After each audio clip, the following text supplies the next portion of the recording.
Hey guys, welcome back to my channel. So it's time to take a look at another robot today, and this one I think is way less creepy than the one I featured in my Halloween video, which I understand not everyone agreed with me. But this one is super different because not only is it smaller, but it's also way more complicated. Because this robot is kind of a twofer. Like, it can transform from one kind of robot to another, which I don't think we've ever seen before, and we've got the video to prove it.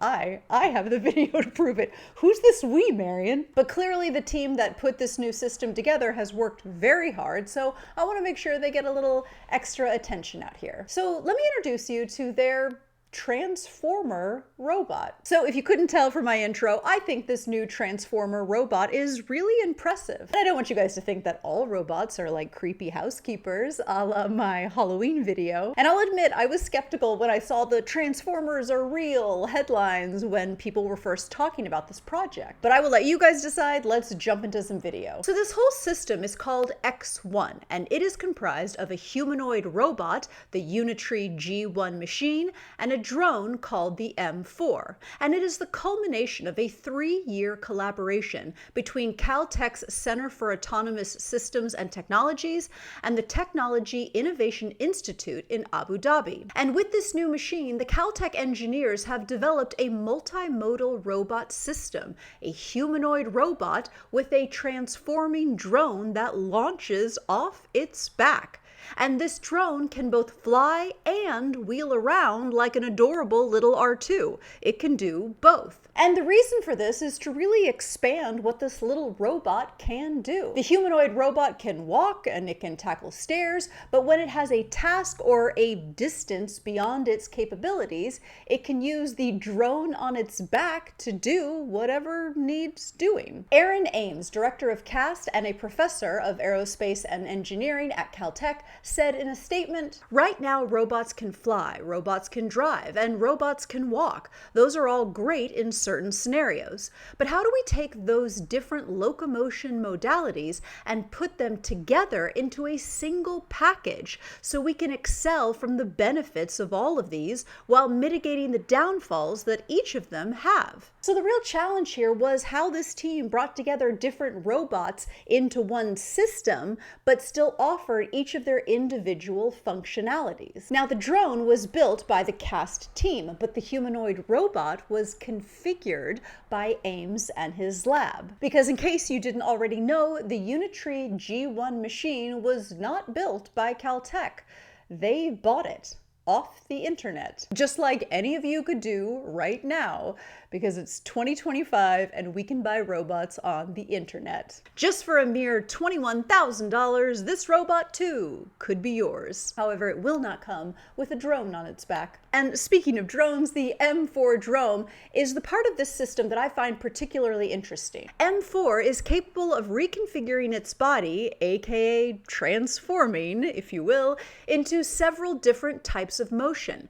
It can assess the environment it needs to enter and automatically select the most effective combinations of motion to maneuver. M4 can roll on 4 wheels, it can turn its wheels into rotors and fly, and it can also stand meerkat style on just 2 wheels. They also say it can walk by using its 2 wheels as feet, and it can also use its 2 rotors to help go up steep slopes using just 2 wheels. M4's ability to repurpose its appendages as wheels, legs, thrusters is a key feature of its design, and frankly, very impressive. When M4 needs to fly, all 4 wheels fold up and the propellers lift the robot off the ground, or off the back of the humanoid robot, which bends forward when deploying M4. And the overarching goal for this collaboration is to make such autonomous systems safer and more reliable. Ames suggested that if we are going to have robots working all around us, more work needs to be focused on making them reliable, which, whether you are afraid of robots or not, everybody wants. Ames went on to say, we're thinking about safety critical control, making sure we can trust our systems, making sure they're secure. We have multiple projects that extend beyond this one that study all these different kind of facets of autonomy. And these problems are really big.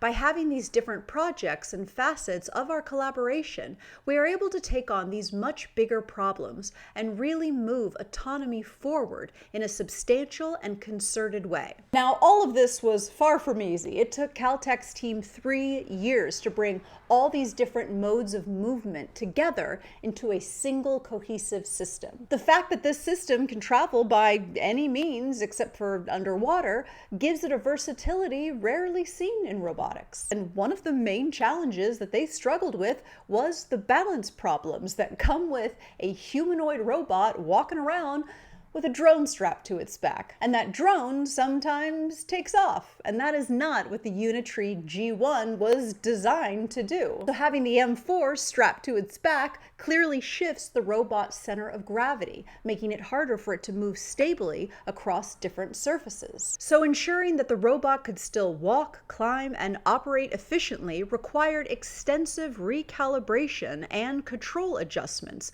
once M4 was introduced. So as far as the practical applications of this X1 system, it seems pretty open right now. It appears that for right now, they're looking at surveillance, logistics, and rescue operations. But the sky does seem to be the limit. And again, this is how far that they've come after only 3 years. So in another 3 years, who knows where they'll be. But I think this is the first time that I've seen a collaboration where the team took a robot that somebody else built and that is on the market and then just made adjustments to that in order to complete what they're trying to do. I can't imagine the time that they saved by not having to build both of these robots from scratch. And just really quick, going back to the fact that we can buy a robot, I love that if you don't have the $21K upfront, they'll break it down for you for just $1,900 a month. Kind. Also, they do customizations. It comes with an 8-month warranty. 8 months, that's very specific. What happens after 8 months? And also, our robot has a built-in speaker and Bluetooth. So if I'm not at a party in the next couple years in like the Hollywood Hills where a robot is not blasting a Spotify playlist, I'm going to be very disappointed in Hollywood. Also, you can buy a robot dog with or without controller. Why would you buy it without the controller? What is happening? But also this picture of the guy jogging with his robot dog. Anyone else picturing the disaster at the dog park if you brought your $4,000 robot dog there? Yikes. Hope the 8-month warranty covers torn apart by real dogs. So what do you guys think? Is it really a transformer robot? I think the idea of a flying drone that can turn into a little wheelie R2 that can also be strapped to the back of a humanoid robot is possibly also the most 2025 thing I've ever heard of. So I will be curious to see how this collaboration continues to develop, and let me know your thoughts in the comments below. Okay, that's it for now. Thank you so much for watching, guys, and as always, I will see you in the next video.